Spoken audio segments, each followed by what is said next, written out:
Welcome back, everybody. Today we're diving into something called the ripple effect in health and safety. Okay. And it's all about how seemingly small actions can end up having a huge impact. Oh, interesting. Yeah. So think of it like dropping a pebble in a pond. Mm-hmm. Those ripples, they spread way further than you might think. Yeah, that's fascinating how everything's so connected. Especially when you think about it in a workplace, Right. we tend to just focus on like the immediate consequence of an action. Yeah. But then all those secondary and tertiary effects that come after, Right? those are often way more significant than we realize at first. Yeah, for sure. Yeah. And that's really what we're going to be looking at today. And Okay. the material we've got actually uses a case study from a construction site to Good. illustrate this. And it Sounds interesting. it paints a pretty vivid picture. So imagine a scorching hot summer day. Okay. Our worker, Jason, decides to skip his water break. Uh-huh. Now, you might think, okay, no big deal. Right? Yeah, you would think that. But that's where this whole ripple effect starts. I see. And most people, I think, don't really realize how important hydration is. Right. Like, it's not just about being thirsty. Yeah. Our sources actually highlight that even mild dehydration can really impact your focus, like make your reaction times slower, make you dizzy or fatigued. Wow. Yeah. And they've got this example in there Oh. where Jason, he's already dehydrated at this point, Mhm. and he almost causes an accident because his perception was off. Oh, wow. So just think about that one choice, right? Skipping that water break Yeah. could have had immediate consequences. Absolutely. And that kind of brings us to the second ripple. Okay. In this case study, Jason ends up falling from the scaffolding. Oh, no. And, his weakened grip and his delayed reaction because of the dehydration, Right. those were major contributing factors to the accident. Oh, wow. So it's like a domino effect then. Yeah, exactly. One Uh-huh. thing leading to another. Right. But here's where it gets even more interesting. Jason's fall isn't actually the end of the story. It's not. No. It's really just the beginning. Wow. Yeah, the immediate impact is on Jason himself, of course. Of course. But it also affects the entire team. Oh, right. Work stops. Yeah. Everyone rushes to help him. Yeah. And suddenly you've got this whole project that's completely disrupted. Yeah, that makes sense. And then someone has to take over Jason's work, right? Right. Yeah.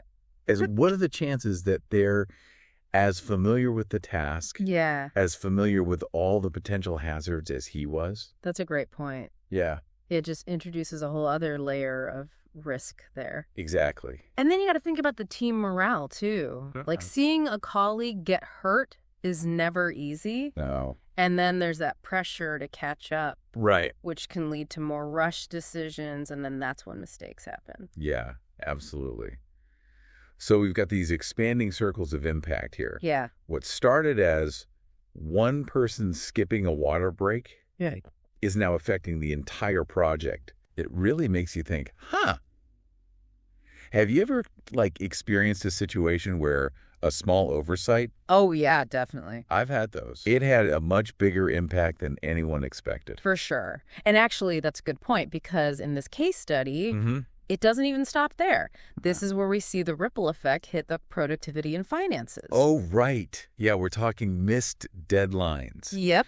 Delays that then impact other teams, subcontractors, Yeah. and then potentially even legal ramifications. Exactly. Oh. The company now has to deal with all this lost work time, Right. potential health and safety investigations, Mhm.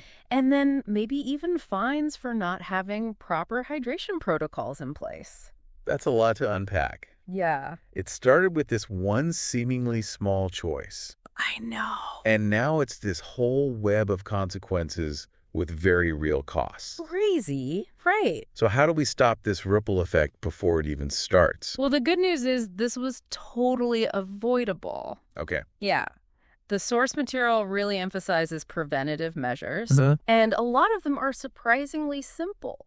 Like what can people actually do? Well, first and foremost, you got to have those scheduled hydration breaks. Okay. Think of it like routine safety checks for your equipment. Mm-hmm. It should be just as ingrained in the workday, Yeah. just like you wouldn't operate heavy machinery without the proper safety gear. Right. You shouldn't work, especially in really demanding conditions, without being properly hydrated. That's a really good analogy. Yeah. It's that simple. Just schedule some breaks and everything's fine. Well, it's a crucial first step. But of course, it's more than just that. You need to have a culture of safety, and that starts from the top. What do you mean? Well, if the team sees their supervisor regularly taking water breaks, it reinforces the importance of that behavior. Right. It shows them that it's not just a rule, it's a genuine priority. So it's about walking the walk, not just talking the talk. Exactly. Right. It's one thing to have it in the employee handbook, but it's another to actually see it being practiced by leadership. Exactly. And that's where we get into some of the more specific recommendations, like having a buddy system. Okay. Workers can remind each other to take those breaks. Yeah. Stay hydrated. It's a good idea. It's like having this built-in support system within the team, like a safety net, not just for physical well-being, but for preventing those negative ripples from spreading. Precisely. Yeah. And then the last piece of the puzzle is dehydration awareness training. So that people can recognize those early symptoms. Yeah. Not just in themselves, but in their colleagues as well. Exactly. It's about being proactive, not reactive. Right. Catching those warning signs early can make a huge difference. But hold on, Jason's fall is just the tip of the iceberg. Right. Let's explore those wider repercussions. Yeah, let's do it. And really dive deep into how this ripple effect can play out in a bunch of different ways. Okay. All right, so stay tuned. We'll be right back after a short break. Sounds good. Think about, air traffic controllers. Yeah. They're responsible for guiding like hundreds of planes every day. Even a small lapse in their concentration, maybe due to fatigue or dehydration, could have like catastrophic consequences. Oh, absolutely. Or imagine a surgeon performing a complex procedure. Yeah. Even a slight tremor in their hand could lead to a serious complication. Oh, wow. So the point is, this ripple effect, it's not just limited to construction sites. Right. It's everywhere. It really is. That's a powerful point. Yeah. It makes you realize how crucial those seemingly small actions are. Yeah. Not just for ourselves, but for the safety and well-being of everyone around us. Exactly. And when we talk about the ripple effect, we often focus on the physical consequences. Right.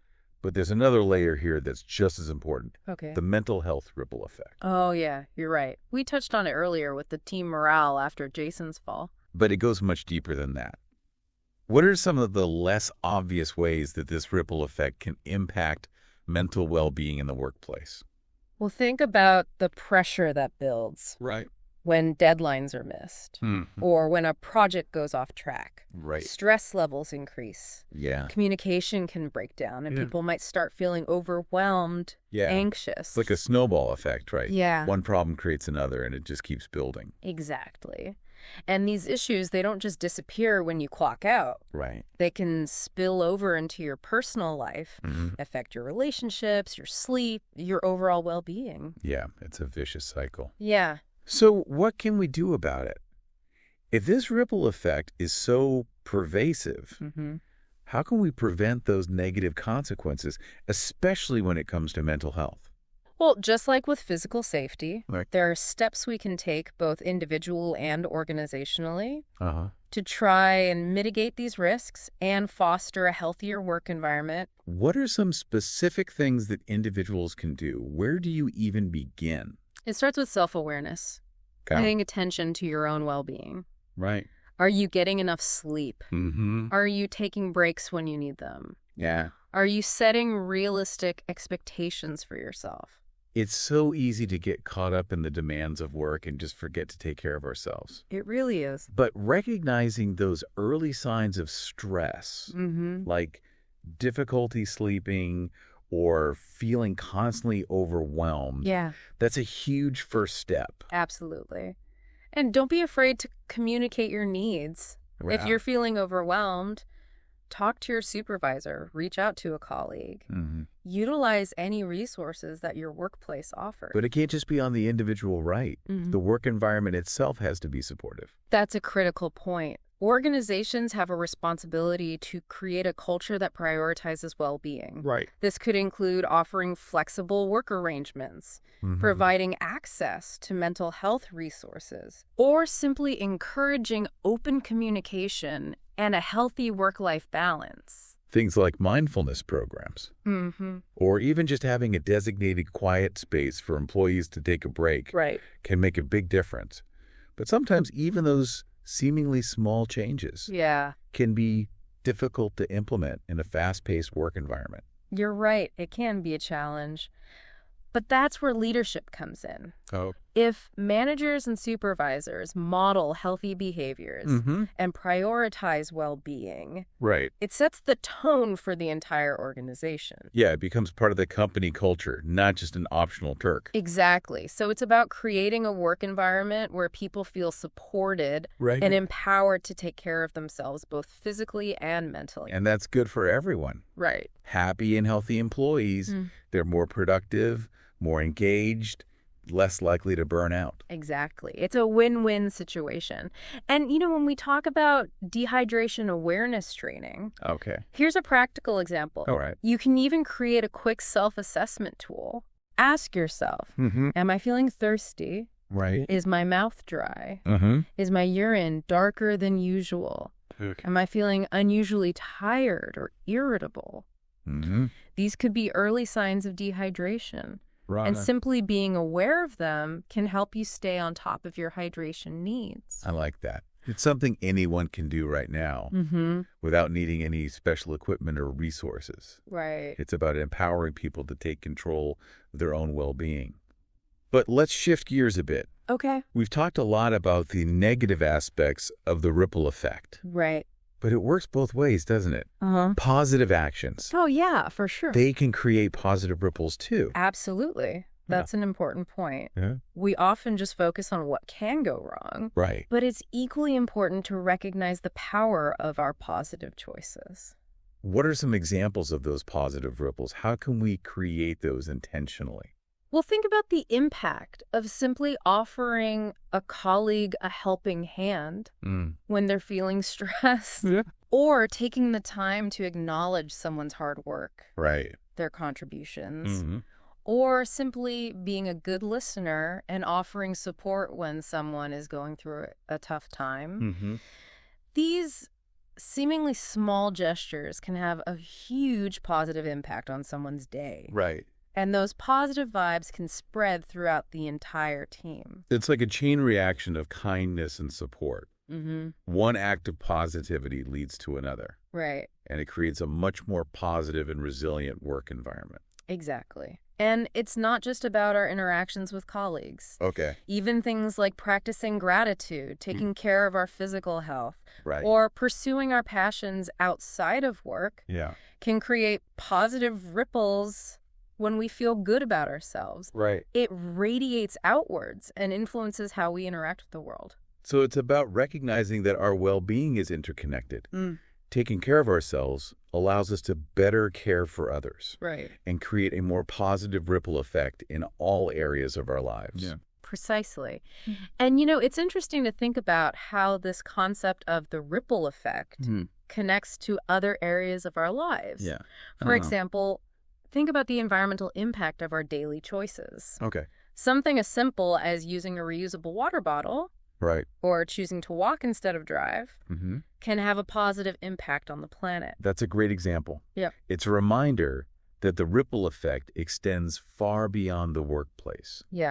It's about being mindful of our choices and recognizing that even seemingly small actions can contribute to a larger good. And on a larger scale, think about the impact of social movements and activism. One person's decision to speak out against injustice or advocate for a cause they believe in can inspire others to do the same. And those individual actions, when combined, can create a powerful wave of change that can transform societies. It's amazing to think about the potential we each have to create positive change in the world simply by making conscious choices and taking action. Absolutely. And that brings us back to the core message of this deep dive. The ripple effect is a powerful force, and we each have a role to play in shaping its direction, whether it's through our actions at work, our choices in our personal lives, or our engagement in the wider world. We have the ability to create ripples that will extend far beyond ourselves. It really is incredible to think about, isn't it? It is. That something as simple as skipping a water break can set off such a chain reaction. It's true, though. It makes sense, though. Everything really is connected. Yeah, it highlights the interconnectedness of it all, doesn't it? Yeah, it does.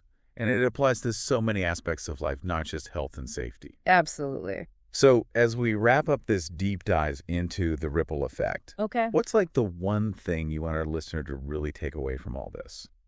I think the biggest takeaway is that, we're not these isolated individuals. Our actions, even those that seem insignificant, create ripples that extend far beyond ourselves.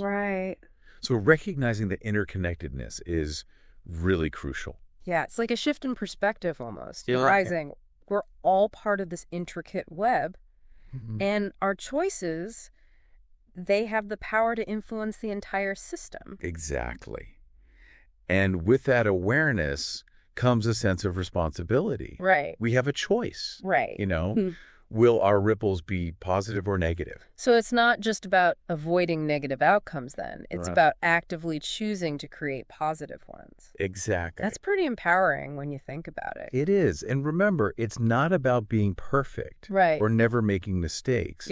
It's about approaching each day with intention and a willingness to learn and grow. I love that. It's about progress, not perfection. Exactly. And sometimes those smallest actions can create the biggest positive impact. Think about a time when someone went out of their way to help you or simply offered like a kind word when you needed it most. Those small gestures can have a lasting impact, Not just on you, but on everyone you interact with afterward. It's like this ripple of kindness that just spreads outward. It's almost like a domino effect of positivity. So as we end this deep dive, we want to leave you with a challenge. All right. I like it. What seemingly insignificant practice in your work or your life might be worth reevaluating in light of the ripple effect? That's a good one. Maybe it's something related to safety. Or communication, or simply taking care of your own well-being. Yeah, and how can you create more of those positive ripples in your own sphere of influence? What small act of kindness or support can you offer today that might brighten someone's day and create that ripple effect of positivity? We encourage you to share your reflections and examples with us on social media. Using the hashtag #RippleEffectDeepDive. Love it. We'd love to hear your thoughts. Until next time, stay curious. And keep diving deep.